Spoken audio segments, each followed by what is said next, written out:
বিসমিল্লাহির রহমানির রহিম। আসসালামু আলাইকুম। শুক্রবার সকালের বাজার সদাই বলতে মাছ বাজার। আজকে প্রথমে মাছ নিয়ে আসছে, এরপর হয়তো আবার বিকালের দিকে সবজি বাজার নিয়ে আসবে। আর এখন এই যে মাছ বাজারের মধ্যে ফাইলসা মাছ নিয়ে আসছে। ফাইলসা মাছগুলো কিন্তু অনেক টাটকা।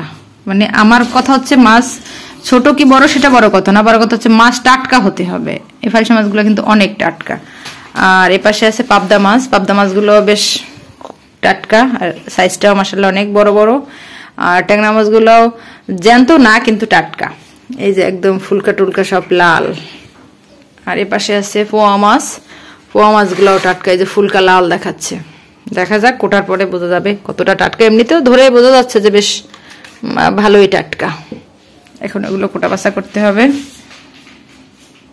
আপনারা একটু কমেন্ট করে জানাবেন যে মাছগুলো কেমন, আপনাদের পছন্দ হয়েছে কিনা। পাবদা মাছ কিন্তু অনেক মজা লাগে আমার কাছে, অনেক স্বাদের মাছ।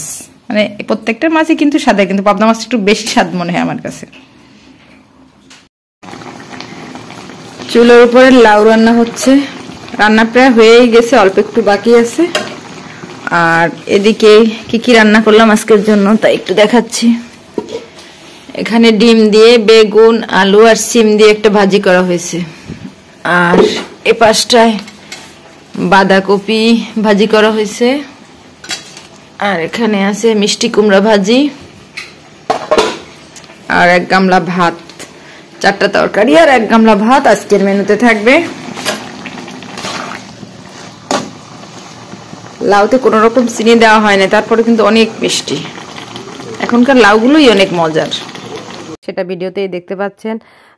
বিরিয়ানি খাওয়ার উদ্দেশ্যে বের হয়েছি। আর এই দোকান থেকেই কিন্তু সবসময় আমরা বিরিয়ানিটা নিয়ে থাকি। যখনই বিরিয়ানি খেতে মন চায় এই দোকান থেকেই নেওয়া হয়, কারণ এদের বিরিয়ানিটা খেতে ভীষণ ভালো লাগে এবং এরা অনেক বেশি বেশি সব কিছু দেয়। এটা একটা অবশ্যই আমাদের জন্য প্লাস পয়েন্ট। রাইসটা ভরপুর দিয়ে দেবে এবং আলাদা একটা গ্রেভি দেবে, যার কারণে কিন্তু বিরিয়ানিটা খেতে ভালো লাগে। এই গ্রেভিটার কারণে অনেক বেশি টেস্টি মনে হয়। মশলাযুক্ত খাবার আসলে মশলা না হলে ভালোই লাগে না। যাই হোক, বিরিয়ানির ওখানে টাকা পেড করে বেরোয় আসছি। এরপর রসগোল্লা নিব। আর এখন যে দোকানটা রসগোল্লা দেখাচ্ছি, আমরা বাসায় যখন ভিডিওতে দেখাই এই দোকান থেকেই কিন্তু সবসময় রসগোল্লাটা নেওয়া হয়। আজকে আর নামটা নাই বললাম, রসগোল্লা হোক দধি হোক এখান থেকেই নেওয়া হয়। এখান থেকে কিছু পরিমাণ রসগোল্লা নিব। এই যে রসগোল্লার সাইজটা কিন্তু বেশ বড় বড় এবং খেতেও ভীষণ সফট, একদম ছানার যে রসগোল্লা সেটাই এখান থেকে আমরা নিয়ে থাকি। যাই হোক, বাইরে বের হয়ে বিরিয়ানি নিলাম আর রসগোল্লা নিয়ে বাসায় বের হয়ে যাচ্ছে। আর পুরো ভিডিওটা কেমন দেখলেন অবশ্যই একটু কমেন্টের মাধ্যমে জানাবেন। আর এতক্ষণ ধৈর্য ধরে ভিডিওটা দেখার জন্য সবাইকে অসংখ্য ধন্যবাদ। এখনকার মতন আল্লাহ হাফেজ।